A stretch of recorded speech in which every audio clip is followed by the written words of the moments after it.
विद्यार्थी मित्रांनो नमस्कार. आज आपण जी मराठी व्याकरणाची सिरीज चालू केलेली आहे, अतिशय महत्त्वपूर्ण अशी सिरीज चालू केलेली आहे मराठी व्याकरणावरती, त्यामधलं दुसरं प्रकरण. आणि ही संपूर्ण सिरीज जी आहे ती मोरा वाळंबे या मराठी व्याकरणाच्या संदर्भ पुस्तकावर आधारित असणार आहे. संपूर्ण आपल्याला त्या मोरा वाळंबे या व्याकरणाच्या पुस्तकाचं विश्लेषण आपल्याला ह्याच्यामध्ये मिळणार आहे. त्यामुळे ही सिरीज जी आहे, राज्यसेवा असेल, कंबाईन असेल किंवा MPSC मार्फत घेण्यात येणाऱ्या इतर टेक्निकलच्या एक्झाम असतील, फॉरेस्ट ऑफिसर असेल, ह्या एक्झामला आणि सरळ सेवा, पोलीस भरती, ह्या सगळ्यांसाठी उपयुक्त अशी सिरीज आहे आपली. तर याच्यामध्ये आपलं पुढचं प्रकरण आपण पाहणार आहोत ह्या ठिकाणी, आणि ते आहे व्याकरणाच्या अभ्यासाचं महत्त्व. पहिलं प्रकरण आपण त्यामध्ये पाहिलं होतं आपली भाषा, लिपी व व्याकरण. हे आता आपण पाहणार आहोत व्याकरणाच्या अभ्यासाचं महत्त्व. नेमका व्याकरणाचा अभ्यास कशासाठी करायचा आणि का करायचा. तर मी तुम्हाला सांगितलं होतं की काय की दोन प्रकारच्या भाषा आहेत आपल्याकडे. एक जी आहे पशुपक्ष्यांची, प्राणीमात्रांची जी आहे ती नैसर्गिक भाषा असते किंवा त्याला स्वाभाविक म्हणतो. आणि ही माणसाची भाषा आहे. ह्या माणसांनी काय केलेलं आहे ह्या भाषेमध्ये, तर माणसाचा जो मूलभूत ध्वनी होता त्या ध्वनीला विविध ह्या स्वरेंद्रियाच्या माध्यमातून काय करून नियंत्रित करून, जिभेच्या असेल, त्यानंतर जिभेच्या विविध हालचाली असतील, ह्या हालचालींना नियंत्रित करून काय केलेत, ध्वनी तयार केलेत. आणि त्या ध्वनीपासून आपण काय केलेत, एक मूल ध्वनी काढलेले आहेत, त्याला आपण वर्ण असं म्हणतो. आणि त्या मूल ध्वनीचा माध्यमातूनच आपण काय केलेली भाषा शिकलेलो आहे. आणि ही जी भाषा आहे आपली, ही पशु पक्ष्याच्या किंवा प्राण्यांच्या भाषेपेक्षा वेगळी आहे. आणि ती भाषा शिकावी लागते. ती भाषा काय करावी लागते, शिकावी लागते. तसं पशुपक्ष्यांना ते शिकावं लागत नाही. म्हणून आपली जी ही भाषा आहे हिला कृत्रिम भाषा किंवा सांकेतिक भाषा असं म्हटलेलं आहे हिला, ह्या भाषेला. तसं पशुपक्ष्यांना, आता घोड्यांना खिंकाळणे हा त्याचा स्वाभाविक गुणधर्म आहे, म्हणून त्याची ती नैसर्गिक भाषा आहे. चिमणीचं चिवचिव करणे, कावळ्याचं कावकाव करणे हा त्याचा स्वाभाविक गुणधर्म आहे, मग त्याची ती काय नैसर्गिक किंवा स्वाभाविक भाषा आहे. तसं आपला पण स्वाभाविक गुणधर्म काहीतरी असेल, एक आवाज काढायचा. पण आपण काय केलं की आपलं जे स्वरेंद्रिय आहे हे ज्यामधून स्वर बाहेर पडतात, असं इंद्रिय म्हणजे ज्याच्यामधून ध्वनी बाहेर पडतो, त्याला काय केलं, विविध जिभेच्या हालचालीनं आपण काय केलं, त्याला नियंत्रित केलं आणि वेगवेगळे त्याच्यामधून काय केले, ध्वनी बाहेर पडले. आणि त्या ध्वनीच्या माध्यमातून आपण ही भाषा शिकणार आहोत, तयार केली. आणि त्या भाषेचा उपयोग करून आपण काय करलो, बोलायला लागलो. आणि तो उपयोग करून बोलायला लागलो म्हणजे काय केलं आपण, तर आपल्या मनामध्ये विचार येतात, भावना येतात, कल्पना सुचतात आपल्याला वेगवेगळ्या, किंवा आपल्याला काहीतरी अनुभव घडलेले असतात आपल्या आयुष्यामध्ये, ते आपल्याला इतरांना सांगावेसे वाटतात. मग ते विचार, भावना, अनुभव, कल्पना व्यक्त करण्याचं साधन हे काय, भाषा आहे. आणि ती भाषा आपल्याला कशीही बोलून जमत नाही. म्हणजे भाषेमध्ये आपल्याला भाषा म्हटलं तर त्याच्यामध्ये वाक्य येतात, आणि हे वाक्य तयार होण्यासाठी आपल्याला शब्द लागतात. आणि शब्दाला आपण काय म्हणतो, शब्द अक्षरांना तयार होतात किंवा वर्णानं तयार होतात असं म्हणतो.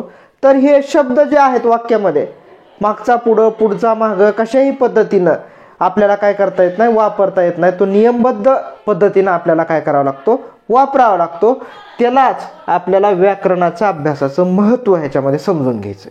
आणि दुसरं म्हणजे काय, आपली भाषा, हे बघा, आपले विचार, भावना इतरांना कळायला पाहिजे, पण इतरांचेही आपल्याला समजायला पाहिजे. ते आपण काय करतो, आपले विचार, भावना इतरांना कळावेत म्हणून आपण ते भाषेच्या माध्यमातून सांगतो किंवा लिहून कळवतो. आपले विचार इतरांना जसे कळले पाहिजेत तसे इतरांचेही विचार आपल्याला कळाले पाहिजेत. म्हणजे आपणही त्याला, समजा पुढच्याला मराठी भाषेतून बोलतोय, पुढचाही आपल्याला मराठी भाषेतून बोलतोय, पण बोलताना काय करतोय, आपण वेगळ्या दृष्टिकोनातून विचार करून बोलतोय आणि तो वेगळ्या दृष्टिकोनातून विचार करून बोलतोय. तर इथं काय होणार नाहीत, एकमेकांचे विचार जमणार नाहीत, समजणार नाही एकमेकांना काय बोललेलं आहे, बरोबर का. आता आपण काय म्हणतो, पाढे पाठ करणे, पाठ, ठ ठ ठशाचा वापरायला पाहिजे तिथं, पाठ करणे. त्याच्याऐवजी पाढे पाठ करणे म्हणजे, पाठ करणे म्हणजे काय, पोळपाट असतो, बसायचा पाठ असतो, असा तिथं ट टरबुचा वापरला गेला. म्हणजे इथं काय होतं, मूलभूत तिथं ठ आणि ट मध्ये आपण फरक केला तर त्याचा पूर्ण काय झाला, अर्थ बदलला त्या शब्दाचा. आणि अर्थ बदलल्यानंतर मुळं आपल्याला काय पुढच्याला जे सांगायचंय, आपल्याला जे पुढच्याला सांगायचंय ते त्यांना कळणार नाही आणि त्यानं आपल्याला जे सांगायचंय तेही आपल्याला कळणार नाही. म्हणजे त्याच्यामध्ये काय होईल, गोंधळ निर्माण होईल पूर्ण. तर त्यामुळं काय करावं लागतं, त्यासाठी आपली भाषा विशिष्ट पद्धतीने बोलली गेली पाहिजे. बोलली गेली पाहिजे तशीच ती लिहिलीही गेली पाहिजे. लिहिताना आपण बघा की अनुसार असतो, कुठं द्यायचा, काना कुठं द्यायचा, मात्रा, पहिली वेलांटी कुठं द्यायची, दुसरी वेलांटी कुठं द्यायची. त्यांना वेलांटीमध्येही फरक झाला तरी आपल्याला काय होतो, पूर्ण अर्थ बदलतो, असं होतं. त्यासाठी आपल्याला भाषेचा बिनचूक उपयोग होणं गरजेचं आहे. आणि भाषेचा जर बिनचूक उपयोग करायचा असेल तर मात्र व्याकरण आपल्याला शिकावं लागणार आहे. आणि आपल्याला तर मी सांगितलेलंच आहे की ह्यापूर्वी आपण शासनाच्या सेवेमध्ये जाणार आहोत. तर शासनाच्या सेवेमध्ये गेल्यानंतर आपल्याला पत्रव्यवहार करावे लागते. तर ते पत्रव्यवहार आपले कसे पाहिजेत, बिनचूक पाहिजे. त्याला काना, मात्रा, वेलांटी, उकार शब्दांची ठेवण, मांडणी ही व्यवस्थित पाहिजे. कुठल्यानंतर कोणता शब्द, कोणत्यानंतर कोणता शब्द. जर चुकीच्या पद्धतीनं वाक्यरचना केली तर ते पुढच्याला समजणार नाही आणि समजलं नाही तर पूर्ण गोंधळ उडून जाईल आपला. त्यामुळं आपल्याला व्याकरणाचा अभ्यास करायचा आहे. म्हणजे व्याकरण नेमकं काय आहे हे आता आपण पाहणार आहोत याच्यामध्ये. तर बघा, भाषेचे महत्त्व समजून घेतले की भाषेच्या बिनचूकपणाचंही महत्त्व लक्षात येतं. मराठी घटना रचना परंपरा हा जो ग्रंथ आहे, कोणाचा आहे, अरविंद मंगळूरकर, कृष्ण श्रीनिवास अर्जुन काळवाडकर यांना ह्या ग्रंथामध्ये भाषेचं महत्त्व सांगताना बघा काय सांगितलंय की भाषा ही मानवाची निर्मिती आहे. मी आताच सांगितलं की पशु पक्षी काय असतो, त्यांना एक आवाज असतो, घोडा खिंकाळतो, कावळा काय काव करतो, चिमणी चिवचिव करते, हा त्यांचा आवाज आहे. पण हा त्यांचा निसर्गदत्त आवाज आहे, निसर्गदत्त ध्वनी त्यांचा निसर्गानं दिलेला. तसंच मनुष्य प्राण्यालाही निसर्गानं दिलेला ध्वनी, पण त्या ध्वनीचे काय करतो तो व्यवस्थित रीतीनं काय करतो, सांगड घालतो, जिभेच्या व्यवस्थित हालचाली करतो आणि त्याच्यामधून तो काय करतो, वेगवेगळे ध्वनी निर्माण करतो आणि त्या ध्वनीमधून काय करतो, भाषा तयार करतो. तर बघा या ग्रंथात काय म्हणलं, भाषा ही मानवाची निर्मिती आहे. जशी माती निर्मिली देवाने, देवानं माती तयार केली, पण त्याच्यामधून घडा तयार करण्याचं, गाडगं तयार करण्याचं काम कोणी केलं, माणसाने केलं. कापूस ही दैवी सृष्टी, कापूस हा निसर्गात मध्ये मिळतो आपल्याला, पण त्यापासून कापड तयार करण्याचं काम केलं माणसाने. शिला ही निसर्गाची करणी, पण मूर्ती त्या शिलेमधून, त्या दगडामधून मूर्ती तयार करण्याचं काम कोणी केलं, माणसानं. तसंच तद्वतच निसर्गदत्त ध्वनीला सुरेंद्रियाच्या विविध संयोगाने व क्रियांनी नियमित आणि वैविध्यमय असे स्वरूप देऊन मानवाने प्रथम वर्णमय स्वरसामुग्री मांडली आणि शतकानुशतकाच्या, वर्षानुवर्षाच्या, शतकानुशतकाच्या प्रयत्नांनी त्यातून भाषेचं मंदिर आपण काय केलेलं आहे, तयार केलेलं आहे. मनातील भाव मुखावाटे प्रकट करण्याची भाषा हे अत्यंत प्रभावी साधन होय. ते हाती येताच मानवी जीवन इतर प्राणीवर्गाच्या अपेक्षेने कमालीचं सुधारलेलं आहे. कारण इतर प्राण्यामध्ये मनातील विचार, भावना दुसऱ्याला सांगण्याची, शेजारच्या प्राण्याला सांगण्याची, प्रकट करण्याची अशी कुठलीही यंत्रणा नाही. घोडा खिंकाळला, खिंकाळला म्हणजे त्याचा तोच आवाज आहे, त्याच्यापेक्षा दुसरं काही त्याला येतच नाही. वेगळा आवाज काढता येत नाही, त्याच्या मनात काय विचार आहे तो कळत नाही. समजा दोन घोडे शेजारी बांधलेले आहेत आणि एक घोडा खिंकाळला, तर तो शेजारच्या घोड्याला सांगू शकत नाही की मला खायला टाकलं नाही मालकानं किंवा काय केलं नाही, बरोबर का. आणि शेजारच्यालाही कळत नाही की ह्याला मालकानं खायला टाकलेलं नाही, पाणी प्यायला ठेवलेलं नाही असं. म्हणजे त्यामुळं मनुष्य प्राण्याला ही भाषा आल्यामुळं माणसाचं जीवन हे अत्यंत पुढारलेलं इतर प्राणीमात्राच्या तुलनेत. इतर प्राण्याच्या तुलनेत माणूस हा त्याच्यामुळंच वेगळा झालेला आहे. कशामुळं, तर माणसाला फक्त एक गोष्ट जमलेली, भाषा. आणि त्यामुळं त्याच्या मनात जे विचार आलेले आहेत, ज्या कल्पना त्याला सुचलेल्या आहेत, त्या कल्पना, त्याच्या मनामध्ये असलेल्या भावना, त्याच्या मनामध्ये असलेले अनुभव हे इतरांना सांगण्याची सोय ह्या भाषेच्या माध्यमातून झालेली. आणि त्याचबरोबर भाषा शिकला ती शिकला, त्याचबरोबर लिपीचा शोध लावून ती भाषा लिहून ठेवण्याची, म्हणजे जतन करून ठेवण्याची ही सोय मानवानं केलेली आहे लिपीच्या शोधामुळं. त्याच्यामुळं ह्याच्या मनात विचार आले, मानवाच्या मनात, की बाबा शास्त्रीय विचार आला की गुरुत्वाकर्षण असं असतं पृथ्वीवरती, 9.81 हा गुरुत्व त्वरण असतं. हे मानवानं लिहून ठेवलं आणि लिहून ठेवल्यामुळं, जतन करून ठेवल्यामुळं ते पुढच्या पिढीला काय केलं, ते प्रत्येक वेळी गुरुत्व त्वरण काय असतं, नेमकं काय असतं हे काढण्याची गरज नाही आली.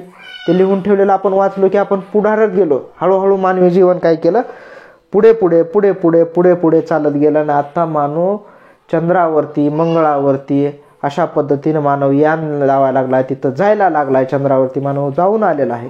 हे कशामुळे शक्य झालेलं, ह्या भाषामुळे. त्यामुळं भाषा ही एवढी आपल्याला महत्त्वाची. मग हे बघा, ही भाषा हाती आल्यामुळं काय, मानवी जीवन इतर प्राणीवर्गाच्या अपेक्षेनं कमालीचं सुधारलेलं आहे, पुढारलेलं आहे, परिणत झालंय, वैचित्र्यानं विनटलं, समृद्ध झालं. भाषा ही मानवी जीवनाचा एक अविभाज्य घटक बनली. म्हणूनच म्हणतो, वाच्यार्था नियता सर्वे. आपल्या जीवनातील सारे व्यवहार हे भाषेवर अवलंबून आहेत. भाषा जर नसल तर मग इतर प्राण्यामध्ये आणि माणसामध्ये काहीच फरक राहणार नाही. कारण माणसामध्ये आणि इतर प्राण्यामध्ये फक्त फरक एवढाच आहे, भाषेचा. आणि त्याच्यामुळं त्याच्या मनातले विचार तो काय करू शकतो, इतरांना सांगू शकतो. हे फार एकदम असं मूलभूत फरक आहे प्राण्यामध्ये आणि पशुपक्ष्यामध्ये आणि मानवामध्ये, भाषा.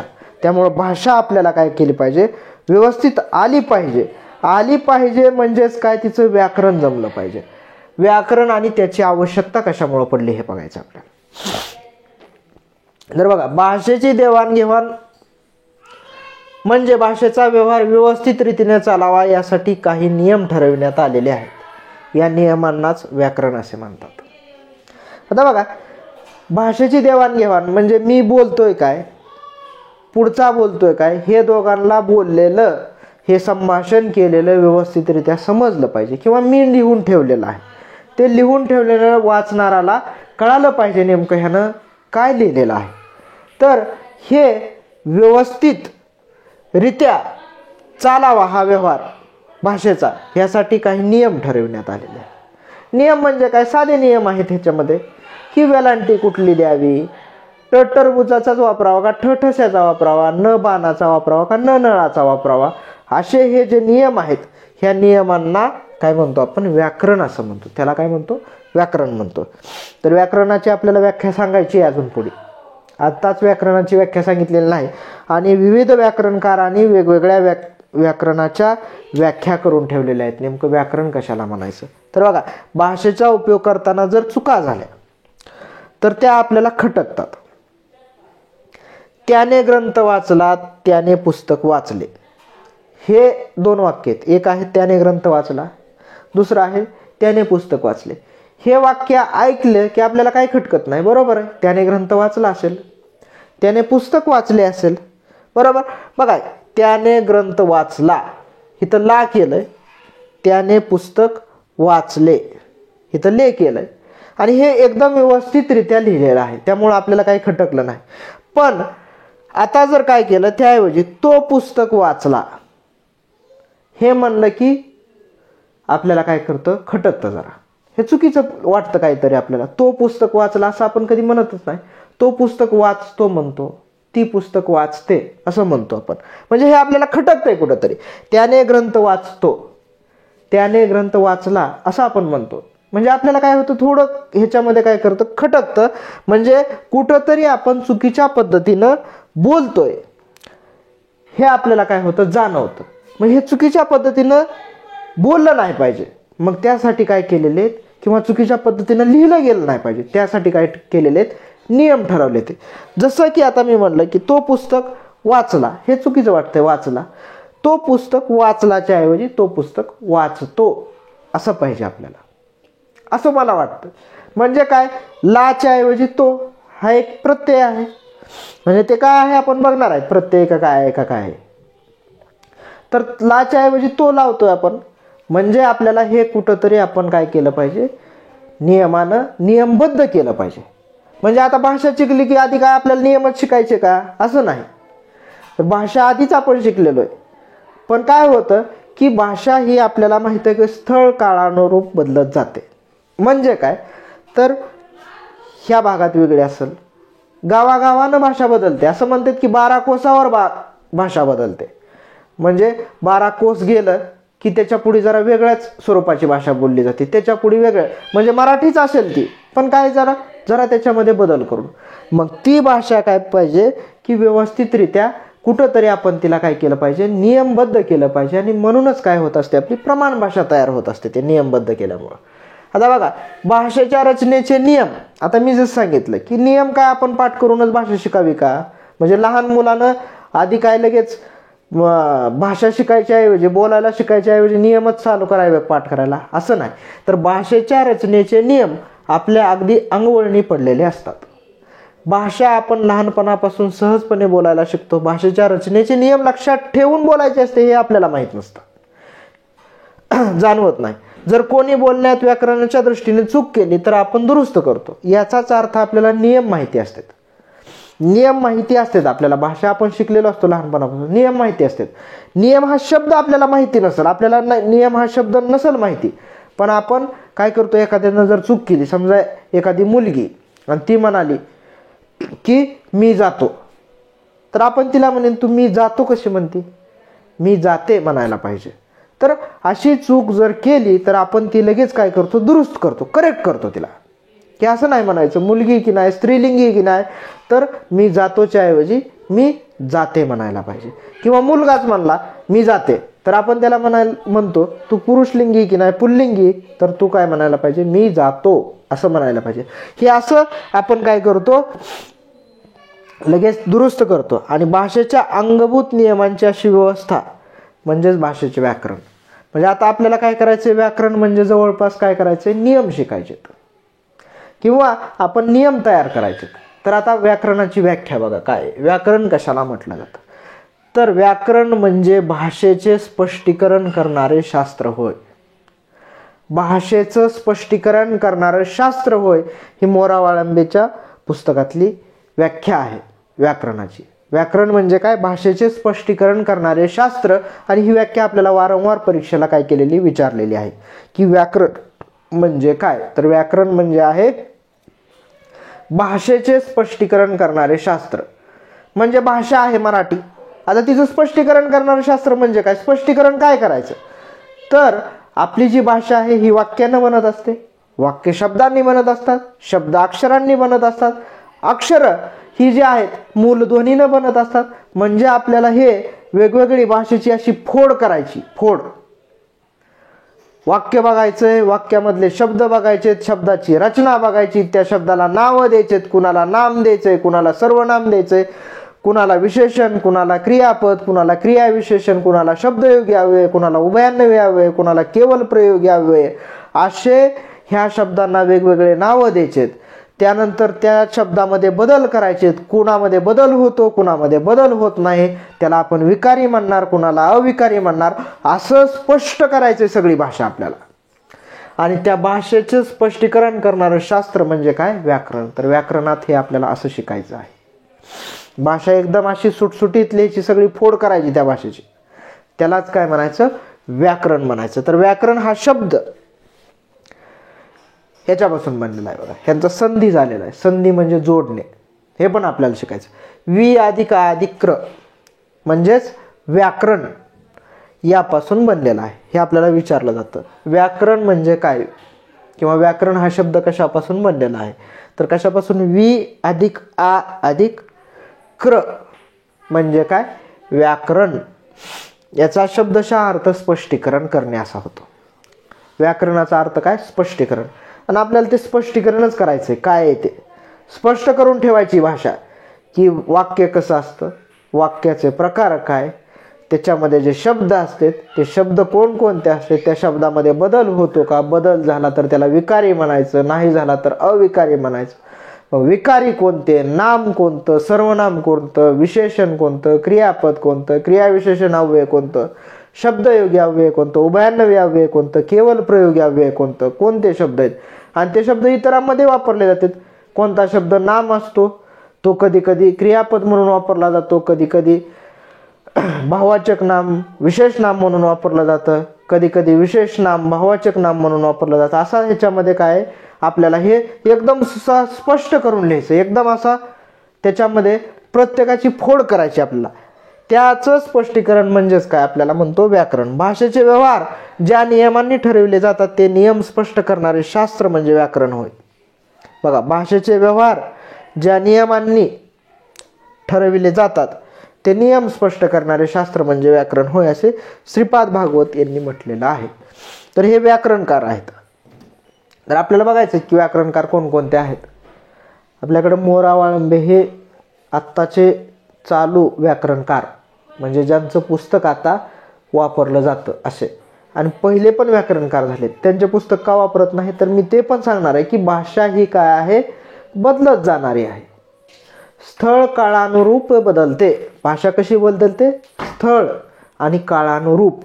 म्हणजे स्थळ म्हणजे काय तर ह्या प्रदेशातून दुसऱ्या प्रदेशात, ह्या भागातून दुसऱ्या भागात गेलं तरी भाषा बदलते. आणि काळ बदलला म्हणजे 100 वर्ष झाली, 200 वर्ष झाली, तर मागच्या 100 वर्षापूर्वी वेगळी भाषा होती, आता वेगळी भाषा आहे. नियम सारखे सारखे बदलत जातात. आता बघा, आपल्या भाषेमध्ये मागं आपली 48 वर्णाची वर्णमाला होती, नंतर 50 वर्णाची वर्णमाला झाली, इंग्रजीतले ॲ ऑ त्याच्यामध्ये. आता 52 वर्णाची वर्णमाला केली. म्हणजे आता आपल्याला विचारलं 2022ला काय वर्णमाला 52 वर्णाची केलेली. तर आपल्या वर्णमालेमध्ये एकूण म्हणजे काय की मागं 48 वर्णाची वर्णमाला चालत होती, आता पण नंतर परत 50 वर्णाची वर्णमाला झाली, आता तर 52 वर्णाची वर्णमाला झाली. म्हणजे ह्याचा अर्थ काय, भाषा ही काळानुरूप बदलते. जसं जसं पुढे जाईल आपण, जसे जसे वर्ष पुढे जाईल तसे भाषेमध्ये बदल होत जातात. त्याच्यामुळं आपल्याला आताचे व्याकरणकार जे आहेत, जे रिलेव्हंट आपण त्याला म्हणतो, अशा व्याकरणकाराचं पुस्तक आपण वाचलं पाहिजे. जुन्या व्याकरणकाराचं वाचून आपल्याला काय भेटणार आहे तर आपण हे परीक्षेच्या दृष्टिकोनातून सांगतो. आपल्याला काय ह्याच्यामध्ये संशोधन वगैरेचा विषय नाही, आपल्याला परीक्षेमध्ये काय येतं तेच बघायचं आहे. आपल्याला जे विचार व्यक्त करायचे आहेत ते नेमकेपणाने व्यक्त करण्यासाठी भाषेच्या व्याकरणाचा अभ्यास आवश्यक आहे. सामान्यपणे नियम, व्याख्या, उदाहरणं, स्पष्टीकरण इत्यादी भाग आपल्याला कंटाळवाणा वाटतो, नकोसा वाटतो, तरी व्याकरणाचा अभ्यास हा आपल्या दैनंदिन वापरात असलेल्या भाषेचा अभ्यास असतो.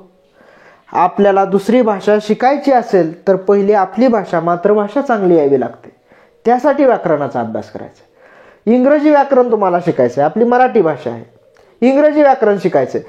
ह्याच्यामध्ये जसं भाषेचं स्पष्टीकरण केलेलं आहे, नाम, सर्वनाम, विशेषण, क्रियापद, तसंही त्याच्यामध्ये आहे. Noun, pronoun, adjective, verb, adverb असं त्याच्यामध्ये पण आहे. तसं आपल्याला त्यासाठी आपली भाषा जमली पाहिजे. त्यावरूनच पहिला आपली भाषा परिपूर्ण व्याकरणासहित जमली पाहिजे, तरच आपण दुसरी भाषा व्यवस्थितरित्या शिकू शकतो, चांगल्या पद्धतीनं शिकू शकतो.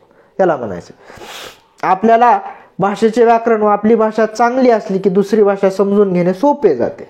आपल्या भाषेवर जसे आपले प्रेम असावे तसेच आपल्या भाषेच्या व्याकरणावरही आपले प्रेम असावे.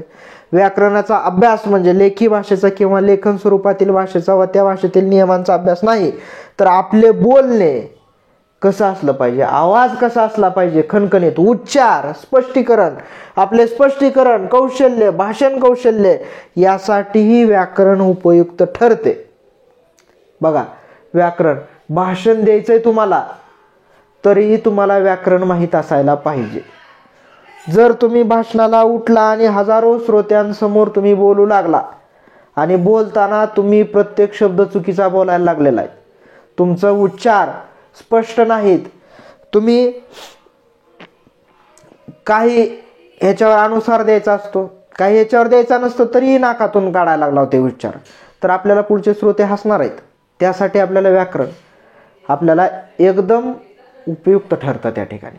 आणि आपल्यामध्ये आत्मविश्वास वाढतो, आपण कॉन्फिडेंटली बोलू शकतो पुढे की मी बोलतोय ते खरं बोलतोय, उच्चार व्यवस्थित आहेत माझे, प्रत्येक शब्द, प्रत्येक वर्ण मी व्यवस्थित उच्चार करतोय आणि पुढच्याला मी प्रभावीपणे बोलू शकतो.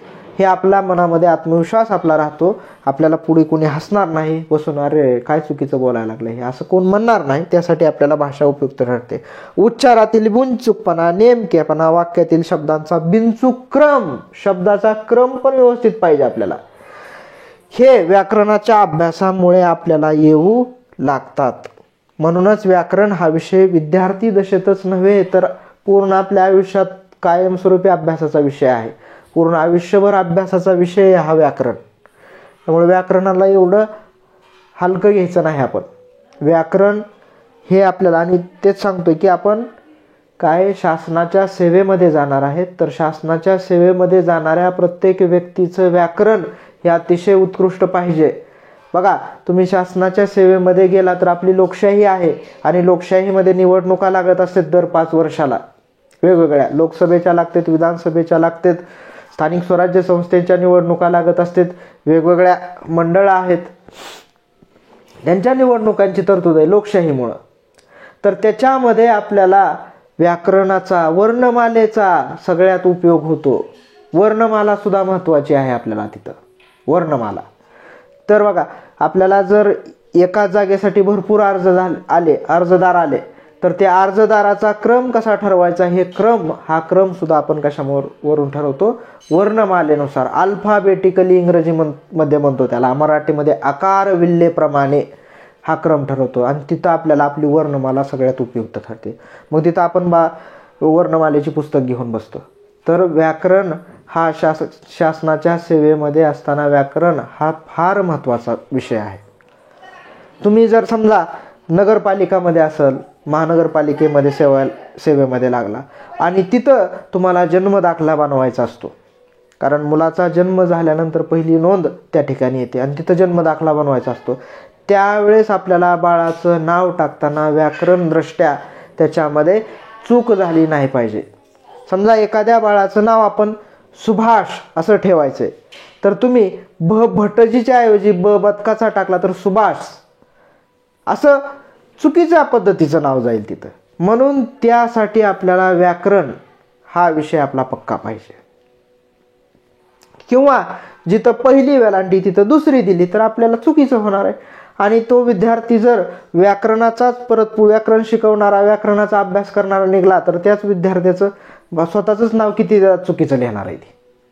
त्यामुळं आपण शासनाच्या सेवेत असणाऱ्या माणसानं जबाबदार पद्धतीनं व्याकरण शिकलं पाहिजे. तर आता बघा, निवडक व्याकरणकार. आपल्याला मराठी भाषेवरती जे भाषेचं स्पष्टीकरण करणारं शास्त्र आपण म्हटलं, व्याकरण म्हणजे काय, भाषेचं स्पष्टीकरण करणारं शास्त्र.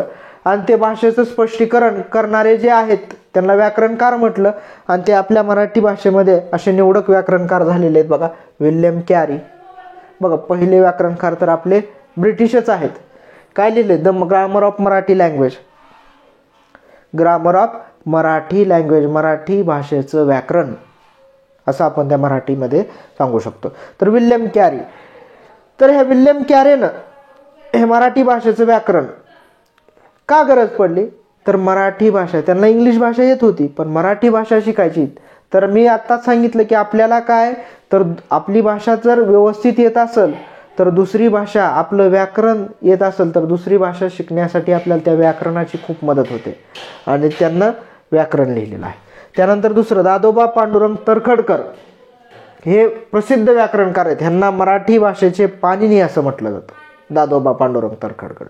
त्यांना महाराष्ट्र भाषेचे व्याकरण हा पुस्तक लिहिलेलं आहे, व्याकरणावरती. त्यानंतर गंगाधर फडके, ह्यांना व्याकरणावरती पुस्तक लिहिलेलं आहे, महाराष्ट्र भाषेचे व्याकरण. त्यानंतर मोरो केशव दामले, यांना व्याकरणावर काम केलेलं आहे, पुस्तक लिहिलेलं आहे, शास्त्रीय मराठी व्याकरण. हे व्याकरणकार आहेत आपले. म.पा. सबनीसांनी स्थान दिलं होतं क्ष आणि ज्ञाला वर्णमालेमध्ये. तर असे म.पा. सबनीस आणि आता महाराष्ट्र शासनानं बी क्ष आणि ज्ञ वर्णमालेमध्ये समाविष्ट केलेला आहे. आणि त्यामुळं 52 वर्णाची वर्णमाला आपली झालेली आहे. तर म.पा. सबनीस, आधुनिक मराठीचे उच्चतर व्याकरण, हे पुस्तक त्यांना लिहिलेलं आहे. कृपा कुलकर्णी, मराठी व्याकरणावर निबंध. त्यानंतर मोरा वाळंबे, सुगम मराठी व्याकरण व लेखन, हे पुस्तक त्यांना लिहिलेलं आहे. आणि विष्णुशास्त्री चिपळूणकर हे व्याकरणकार होते आपल्याला. यांना मराठी भाषेचं शिवाजी यांना म्हटलं जातं, मराठी भाषेचे शिवाजी असे हे विष्णुशास्त्री चिपळूणकर आहेत. तर मराठी व्याकरणातील निबंध हे त्यांना पुस्तक लिहिलेलं आहे या ठिकाणी. असे हे काही प्रसिद्ध व्याकरणकार आहेत आपल्याकडं. तर बघा, आता व्याकरणकारांनी मराठी व्याकरणाच्या केलेल्या किंवा व्याकरणाच्या केलेल्या व्याख्या. व्याकरण म्हणजे काय हे व्याकरणकारांनी आपल्याला समजून सांगितलं. नेमकं व्याकरणाची व्याख्या काय, तर आपण आता मागं व्याकरणाची व्याख्या बघितली. व्याकरण म्हणजे काय, तर व्याकरण म्हणजे काय, भाषेचे स्पष्टीकरण करणारे शास्त्र, अशी एक व्याख्या बघितली. तर या पूर्वीच्या व्याकरणकारांनी काही व्याकरणाच्या व्याख्या केलेल्या आहेत. व्याख्या करताना आपल्याला कळतं की त्यांना त्यावेळेसच्या त्या काळातल्या भाषेप्रमाणे त्या व्याख्या केलेल्या आहेत. आणि त्या भाषेमध्ये आता आपल्याला जाणवतं की ती जुनी झालेली भाषा आहे. जुन्या भाषेमध्ये तसंच बोलत होते, तसंच लिहित होते. आता त्याच्यामध्ये फरक झालेला आहे. त्याच्यामुळं आपण असं म्हणू शकतो की भाषा ही बदलत जाते. काळानुरूप, स्थळानुरूप भाषेमध्ये काय होत जातात, बदल होत जातात. आणि आपल्याला ते पुढे बघायचं आहे की भाषा ही नदीच्या प्रवाहाप्रमाणे असते. काय एवढी वाकडी ओढणे घेत घेत घेत घेत ती काय होत असते, पुढे जात असते आणि बदल होत असतो त्या भाषेमध्ये, असं बघायचं आपल्याला. तर व्याकरणकार तर्खडकरांनी काय व्याख्या केली बघा व्याकरणाची. तर व्याकरण म्हणून एक शास्त्र आहे असं म्हणतात ते, जेणेकरून भाषेचे तत्वज्ञान होते. की जिथं काय होतं, भाषेचं तत्वज्ञान होतं, म्हणजे तिचे आतील नियम कळतात. जेणेकरून शुद्ध कोणते आणि अशुद्ध कोणते हे यथायोग्य समजते. ह्या शास्त्रामध्ये आपल्याला नियमान, भाषेचं हे एक शास्त्र आहे व्याकरण हे. आणि ह्या शास्त्रामध्ये आपल्याला आतलं नियम कळतात आणि त्यावरून आपण काय काढू शकतो की शुद्ध कोणता आणि अशुद्ध कोणता. म्हणजे आपल्याला पाठ म्हणायचे, पाठ करणे आपण म्हणतो, एखादी ओळ पाठ करणे. पाठ आणि पाठ ह्या शब्दात फरक आहे. ठशाचा हे पाठला लावलं त्याचा अर्थ वेगळा होतो आणि टरबूचाच लावला की वेगळा होतो अर्थ.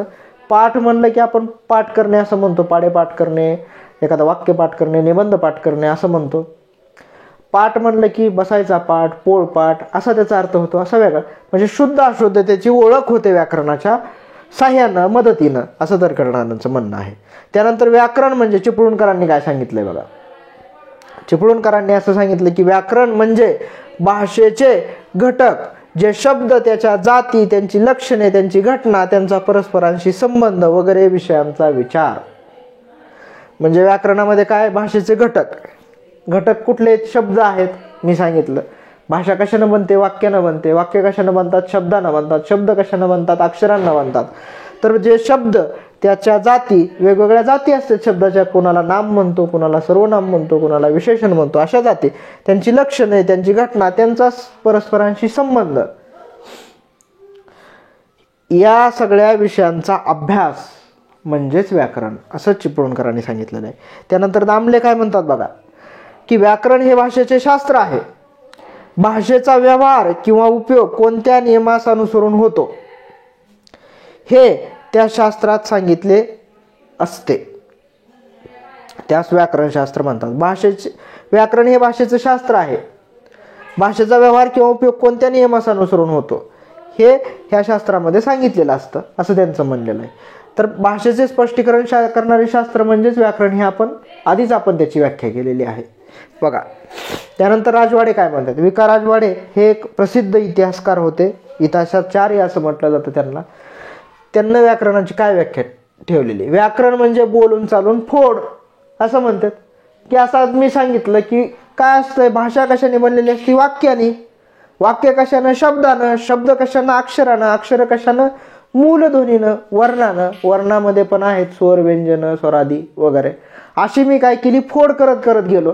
भाषा वाक्यानं बनते, वाक्य शब्दानं, शब्द अक्षरानं, अक्षर मूलध्वनीनं, वर्णानं, असं म्हणत गेलो मी. म्हणजे काय करत गेलो, फोड. म्हणजे काय, व्याकरण म्हणजे बोलून चालून फोड. या फोडीचे शास्त्र, फोड होणे शक्य होत नाही तेथपर्यंत न्यायचं शेवटपर्यंत. आणि जेथे अन्वय लागत नाही, लिंग वचन विभक्ती कळत नाही, तेथे व्याकरणशास्त्र इतर शास्त्राप्रमाणे थांबतं. जिथं फोड थांबते तिथं व्याकरणशास्त्र थांबतं. असं व्याकरण म्हणजे फोड करत करत जायचं, एकमेकांचा संबंध स्पष्ट करायचा. असंच भाषेचं स्पष्टीकरण आपल्याला करायचं आहे. सबनीसांनी काय व्याख्या दिली बघा. भाषेतील शब्दांची व्युत्पत्ती आणि योजना यांचे ज्ञान ज्या शास्त्राकडून होते ते व्याकरण. व्युत्पत्ती, शब्द कुठून आला हे पण आपण बघणार आहे. शब्दसिद्धीमध्ये हे कुठला देशी शब्द आहे, कुठला परदेशी शब्द आहे, कुठला परकीय शब्द आहे, कुठला अरबी, कुठला फारसी, कुठला कन्नडी, कुठला तमिळ आहे, कुठला तेलुगू आहे, कुठला गुजराती आहे, कुठला हिंदी आहे, असे सगळे शब्द आपण बघणार आहे. त्या शब्दाची व्युत्पत्ती, त्याची फोडच करणार आहे आपण सगळी. त्यालाच व्याकरण म्हणायचं आहे. व्याकरण ही भाषेच्या घटनेची विशिष्ट दृष्टिकोनाने पाहिलेली यथार्थ, वास्तव, लाघवयुक्त आणि सुसंगत अभिव्यक्ती आहे. व्याकरण म्हणजे भाषेच्या सद्यकालीन किंवा विशिष्टकालीन स्वरूपांचं वर्णनात्मक विवरण होय, असं अर्जुन वाडकर यांनी म्हटलेले. की मगाशीच आपण मराठी घटना रचना परंपरा हे ग्रंथ आहे. हा ग्रंथ कोणी लिहिलेला आहे? मंगळूरकर आणि अर्जुन वाडकर यांनी लिहिलेला आहे. त्यांना दिलेली व्याख्या व्याकरणाची. व्याकरण ही भाषेच्या घटनेची विशिष्ट दृष्टिकोनाने पाहिलेली यथार्थ, वास्तव, लाघवयुक्त आणि सुसंगत अभिव्यक्ती. व्याकरण म्हणजे भाषेच्या सद्यकालीन किंवा विशिष्टकालीन स्वरूपाचं वर्णनात्मक विवरण. आपल्याला साध्या सोप्या शब्दात व्याकरण म्हणजे भाषेचं स्पष्टीकरण करायचं आहे, त्याची फोड करायची आहे. त्यालाच आपण काय म्हणायचं? व्याकरण. आणि प्रत्येक शब्दाचा संबंध आपल्याला काय लावायचा आहे वेगवेगळ्या शब्दाची, नामाचा सर्वनामाशी, सर्वनामाचा विशेषणाची, कुठलं नाम कुठल्या ह्याच्यामध्ये, असा सगळा संबंध, त्याची विभक्ती, असं आपल्याला काय करायचं आहे? यामध्ये संबंध सगळीकडे लावायचा आहे. तर हे भाषेचं स्पष्टीकरण करणारं शास्त्र म्हणजे काय आहे? व्याकरण आहे. भाषा व्याकरण परस्पर संबंध. आता आपली भाषा आहे आणि व्याकरण ह्याच्यामध्ये एकदम परस्पर संबंध आहे. भाषा आणि व्याकरण सोबतच चालतंय. भाषा तयार झाली की व्याकरण आपल्याला आणावंच लागतंय, कारण त्याला नियम आपल्याला लावावेच लागतात. भाषा किंवा असं नाही की नियम आधी येते तर नंतर भाषा येते, असंही होत नाही. हे एकदम दोघांना पॅरलल, समांतर असं दोन्हीचं चलन आहे, भाषाचं आणि व्याकरणाचं. बघा, भाषा ही प्रथम माणसाच्या बोलण्यातून, व्यवहारातून विकसित झाली. एका पिढीकडून दुसऱ्या पिढीकडे तिचा प्रवास झाला. शब्दसंपत्तीची भर पडत गेली त्याच्यामध्ये. बघा, भाषा पहिल्यांदा लहान असताना, आता आपल्या भाषेमध्ये बघा वेगवेगळ्या भाषेतून शब्द आपण आणलेले आहेत, वेगवेगळ्या भाषेमधून.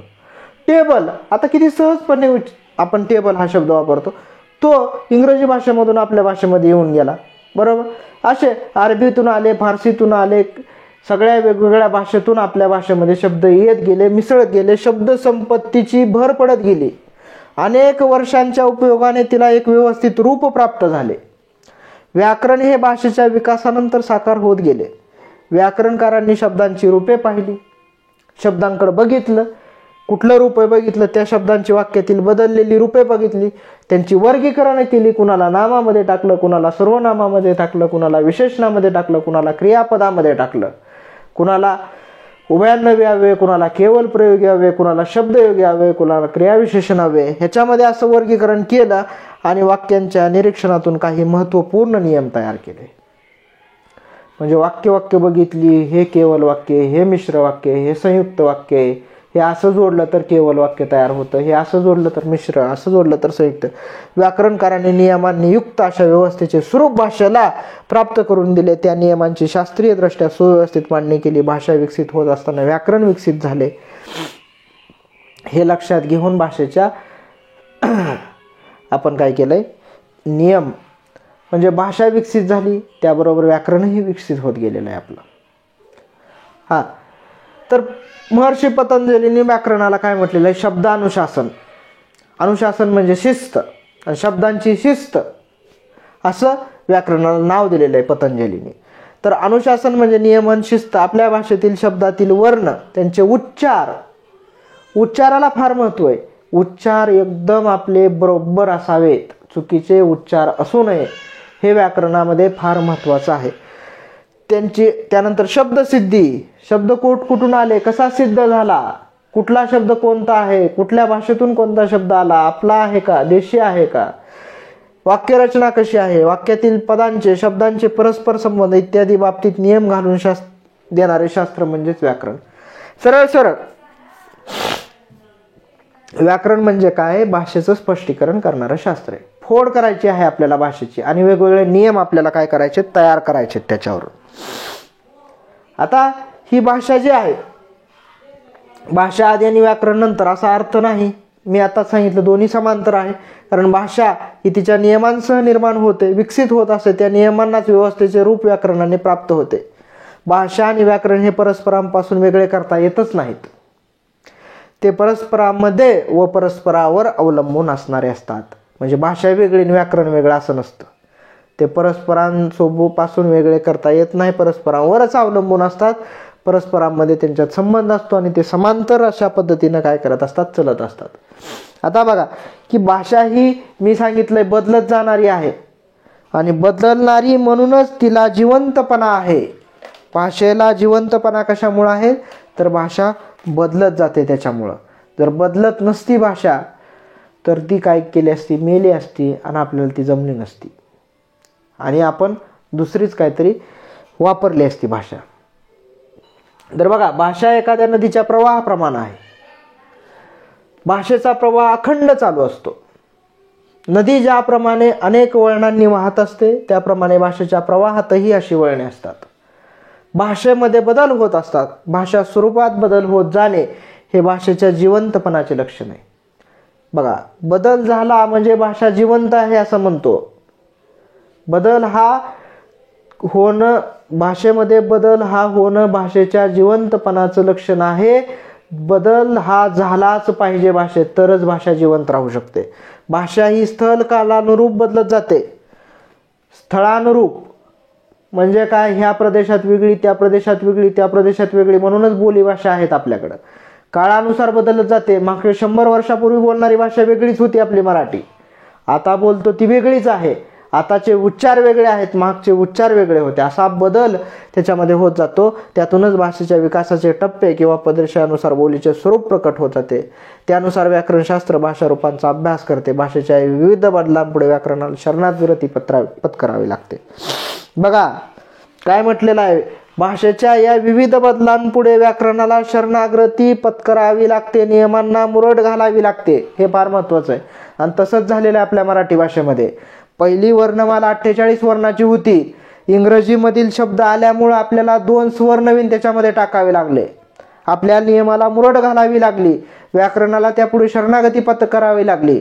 ॲ आणि अ हे शब्द इंग्रजी भाषेच्या प्रभावामुळे आपल्या मराठी भाषेमध्ये आले आणि त्यानंतर आपल्याला जसं जसं आपण पुढे गेलो तसं आता वर्णमाला 52 वर्णाची झाली. क्ष आणि ज्ञ हे नवीन वर्ण त्याच्यामध्ये घालणं हे अपरिहार्यच ठरलं. आपल्याला विशेष संयुक्त व्यंजनेच्या नावाखाली आपण ते 2 वर्ण त्याच्यामध्ये, ते 2 अक्षर वर्णमालेमध्ये आपण काय केले, मिसळून टाकले. आपण मूळतः ते जोडाक्षर आहेत पण विशेष संयुक्त व्यंजनाच्या नावाखाली आपण ते त्या ठिकाणी टाकलेले आहे. व्याकरण, आता व्याकरणाचा अभ्यास विषय बघा. आपण जे बोलतो किंवा लिहितो ते नीटनेटके, व्यवस्थित, आकर्षक, बिनचूक असायला हवं. त्यासाठी व्याकरणाचा अभ्यास आवश्यक आहे. नीटनेटके म्हणजे काय, वळणदार वगैरे ते तर महत्त्वाचंच आहे आपल्याला स्वच्छ लिहिणं, पण नीटनेटके म्हणजे इथं काय म्हणायचं आहे की इथं काना, मात्रा, वेलांटी, उकार हा आपला काय पाहिजे, बिनचूक असायला हवा. त्यामुळंच व्याकरणाचा अभ्यास करायचा आहे. बघा इथं आकर्षक हा शब्द लिहिला आहे, इथं रफार श वरच का दिलाय, या क वर का दिला नाही, तर तेच शिकायचं आहे आपल्याला की कुठला शब्दाचा कुठं रफार दिला किंवा काय केलं तर कुठून कशा पद्धतीनं उच्चार, ध्वनी बाहेर पडतो. कारण हा शब्द आकर्षक ध्वनी बाहेर पडलेला आहे, आकर्षक अशा पद्धतीने. तर ह्यासाठी व्याकरणाचा अभ्यास महत्त्वाचा आहे. भाषेची घडण समजून घेताना प्रथम लक्षात येते की भाषा वाक्यांनी बनते. मी सांगितलं वाक्य शब्दांनी बनतात, शब्द अक्षर वर्णांनी बनतात असं. मग त्याच्यामुळं आपल्याला आता शिकायचं आहे वर्णमाला. त्यानंतर शब्दांचे विचार बघायचेत आपल्याला. शब्द वेगवेगळे कोणकोणते आहेत, नाम, सर्वनाम, विशेषण, क्रियापद, क्रियाविशेषणाव्यय, शब्दयोग्याव्यय, केवळ प्रयोगाव्यय, उभयान्वयाव्यय असे. आणि त्यांचं वर्गीकरण करायचं आहे आपल्याला. कोणते बदलणारे आहेत, विकारी आहेत, कोणते न बदलणारे, म्हणजे शब्दांच्या रूपामध्येही बदल होतो. शब्द पण बदलतात वाक्यामध्ये वापरताना, तसेच स्थिर आपल्याला वाक्यामध्ये वापरता येत नाही, त्यांच्या रूपामध्येही बदल करावा लागतो. तर ज्यांच्यामध्ये बदल होतो त्यांना आपण विकारी म्हणायचे, ज्यांच्यामध्ये बदल होत नाही त्याला अविकारी म्हणायचे. हे पण आपल्याला शिकायचं आहे. आणि वेगवेगळे वाक्य पण आपल्याला शिकायचे आहेत. कुठले वाक्य केवळ वाक्य, कुठले वाक्य संयुक्त वाक्य, कुठले वाक्य मिश्र वाक्य, असं आपल्याला त्यामध्ये शिकायचं आहे. तर गद्य भाषेप्रमाणे पद्य, पद्य म्हणजे कवितेच्या स्वरूपात, आणि गद्य म्हणजे हे सरळ आता लिहिलेलं आहे हे गद्य. पद्य हे आपल्याला शिकणं गरजेचं आहे, कविता वगैरे. कवितेचं त्याच्यामध्ये काय येतं, पद्यामध्ये वृत्त, अलंकार, शब्दशक्ती, कवितेचे रसग्रहण हा घटक महत्त्वपूर्ण. तर तसेच वाक्प्रचार, म्हणी ह्याही शिकायचं आहे आपल्याला. वाक्प्रचार कोणते, म्हणी कोणते, हा व्याकरणाच्या अलंकाराचा एक प्रकार आहे. त्यामुळे भाषेला काय होत असतं, सौंदर्य प्राप्त होतं. भाषा काय अशी नीरस वाटत नाही, कंटाळवाणी वाटत नाही, सौंदर्ययुक्त होते. त्यामुळं बोलण्यामध्ये, आपल्याला सांगण्यामध्ये वेगवेगळ्या स्वरूपाची सौंदर्ययुक्त भाषा वापरल्यामुळे आपल्याला काय होतं, आपल्या बोलण्याला काय होतं, एक वेगळा रुबाब प्राप्त होत असतो ह्या ठिकाणी. आणि अशा पद्धतीनं आपल्याला व्याकरण शिकायचं आहे ह्या ठिकाणी. आणि हे व्याकरणाचं महत्त्व आहे भाषेमध्ये, अतिशय व्याकरणाला महत्त्व आहे. आणि त्यामुळंच आपल्याला हे व्याकरण हा अभ्यासाचा विषय आपल्याला, आणि नुसता विद्यार्थी दशेतच अभ्यासाचा नाही की 5वी झालं, 6वी झालं, 10वीपर्यंत झालं, व्याकरण संपलं. आयुष्यभर आपल्याला व्याकरण लागतं. मग अशी जसं सांगितलं मी, इलेक्शन लागलं, तुम्ही एखादा सरकारी अधिकारी असला आणि तुम्हाला एका जागेसाठी वेगवेगळ्या उमेदवारांचे अर्ज प्राप्त झाले, तर त्या उमेदवाराचा क्रम ठरवताना कुणाला 1 नंबरला बटन ठेवायचं आहे आणि कुणाचं शेवट जायचं आहे, हे कशावरून ठरलं जातं, तर वर्णमालेमुळं. त्यामुळं व्याकरण हे आपल्याला आयुष्यभर हे काय करणार आहे, मदत करणार आहे भाषेचं. त्यामुळे हे अतिशय महत्त्वाचं आहे. तर यापुढे आपण ही अशीच सिरीज कंटिन्यू चालू ठेवणार आहे.